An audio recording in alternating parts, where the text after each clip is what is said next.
Scared of the Broncos, Andy Reid and Patrick Mahomes. Shaking in their boots. The witch himself. Terrified. You should be terrified about the defense. The defense is going to wreak havoc on the entirety of that division. Now, I don't know if Bo is going to take a step forward this year. Again, I've been on record for months now thinking I think he is completely immune to a sophomore slump. Does that mean he is going to take a step forward? Not necessarily. I don't think he's going to take a step back and throw a bunch of picks and only throw for, 3,100 yards and 19 touchdowns. I think he has a very good chance of being exactly who he was last year, if not a small step forward. The Denver Broncos showed proof of concept for this defense, and the Kansas City Chiefs saw it firsthand.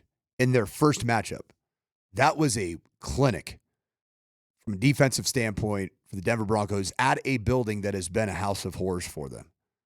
And they did everything right. Bo Nix did everything right, to win that football game. You didn't need Bo to carry him or carry you on his back that game. He but needed he to do still it once. And he did it once. He did it once. He did it perfectly.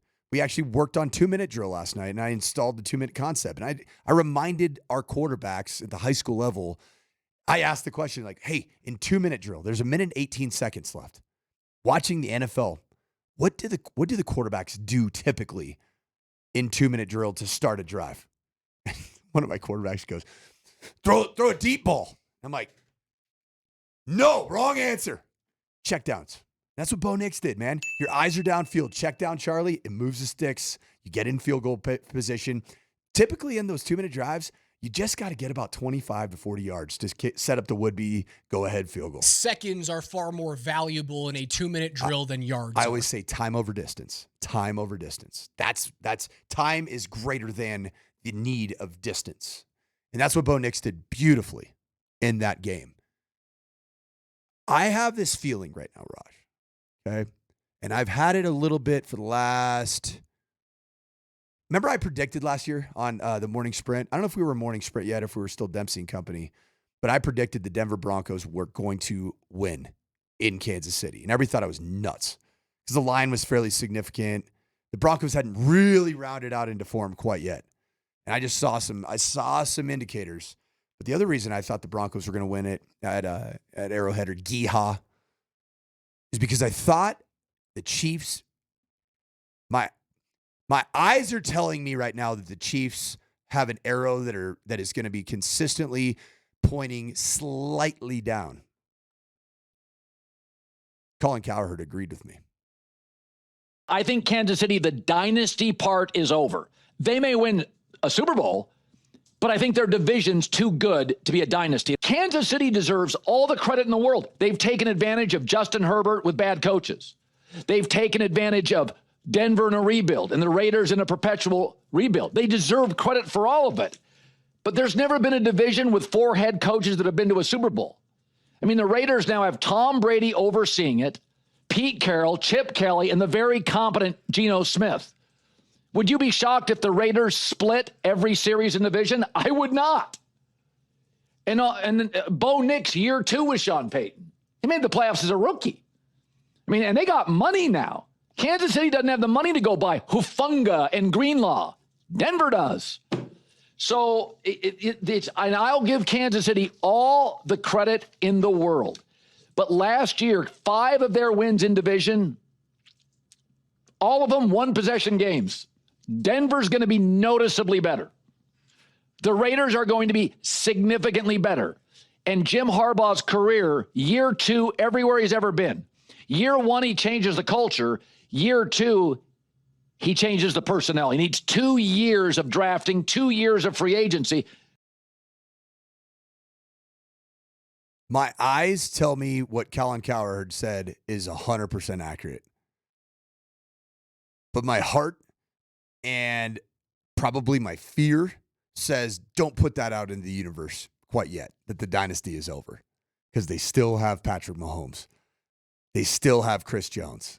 They still have what I think is going to be a little bit of an uptick in Travis Kelce, but then it's going to be followed by, I think, an end of the regular season where you can tell he is an old football player. You think there's a chance that the entire division splits splits 3-3. I actually had that conversation in the media scrum with Rachel Vigil. I was talking to Rachel Vigil. I'm like, and she told me she predicted that. The entire division has a very good chance of all going 3-3 in division. And therefore, right, so outside of that, you then have 11 games, right? You need to go 8-3 against non-divisional opponents. Where are your 3 losses right now? We can go through this. Your non-divisional opponents. If you have to go 8-3 to be an 11-win team and guarantee that you're getting in, right? You can probably get in with 10. You're guaranteed to get in with 11, if not win the division. Tennessee, win. Indianapolis, win. Philadelphia, no. So there's 1 loss. Jets, 2 left. Jets win. Giants win. Dallas win. Houston, man. At Houston. That's been a tough building too. You and I have both said they're probably going to lose in NRG. So at Washington, loss. There's your 3 losses. Green Bay at home, that might be for it all, man. And then guess who comes? What county is Denver in? Is it Denver County? I didn't know that. Duval is going to be coming to Denver County. So you have to, right, your 3 losses right now for us on the schedule for non-divisional opponents: Washington, Houston, Philadelphia, all 3 on the road. If you win every other game, you guarantee that you're in the playoffs. If not, winning the AFC West. You can lose 1 more game, and it would be a toss-up whether or not you get in based off of how the rest of the AFC does, right? Is it bad? A 10-win team. Raj, is it bad that this schedule, to me, just as well as the Broncos' offseason has gone, once you get past Tennessee and Indy to start the season off, it's there's a lot of games that right now look like they could be a little bit tougher than you probably thought. Yeah, like Cincinnati on Monday night is not an easy football game.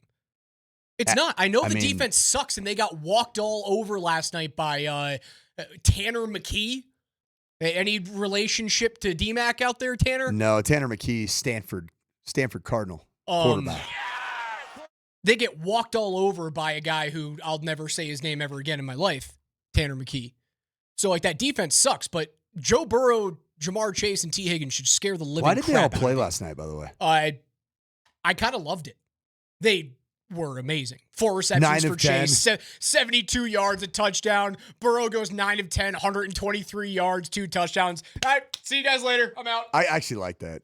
I do. A lot. That's what I expect from Bo Nix on Saturday. I think it's a cojones on the table type of move. Bo Nix is going to look great on Saturday. I predicted that he would look really good at 49ers joint practice. Did I not?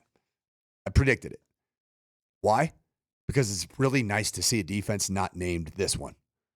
And we got to get to the point with this defense for the Broncos where we nickname it. This defense is going to require a nickname. You've had the Orange Crush. You've had the no-fly zone. What's this defense?